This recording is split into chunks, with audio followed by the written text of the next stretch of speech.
Philosophers recognize that there are any number of beliefs which we cannot prove to be true, but nevertheless which we all accept and are rational in doing so because they're rooted in our experience. Examples would be the reality of the external world or the reality of the past. When you think about it, you can't prove either of those beliefs. There's no way to prove that you're not a brain in a vat of chemicals wired up with electrodes being stimulated by some mad scientist to think that you're here in this room seeing these objects that aren't really there. There's no way to know that the world wasn't created 5 minutes ago with built-in appearance of age, memory traces in our brains from events that never happened, food in our stomachs from the meals we never really ate. So that you cannot prove evidentially the reality of the external world or the reality of the past. And yet these are clearly rational beliefs which we all have. You would be crazy, literally, if you thought that the world was created 5 minutes ago or that you were a brain in a vat.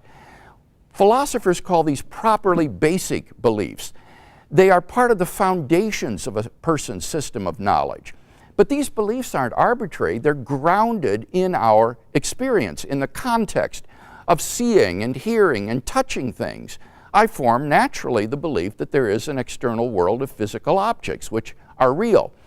And I am rational in holding to these beliefs in the absence of any reason to think that they are unreliable. Unless the skeptic can give me some good reason to think that I'm a brain in a vat or that these beliefs are otherwise unreliable, I'm perfectly within my rational rights to retain those beliefs.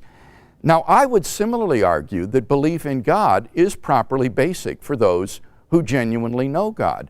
They have an immediate experience of God as an objective reality, bearing witness with their spirit that they are in relationship with Him, that they know Him, and that in the absence of some defeater, some reason to think that that experience is delusional, you are perfectly within your rights to go with that experience and to believe that that experience is what we would say is veridical, that is to say, is of an objective reality.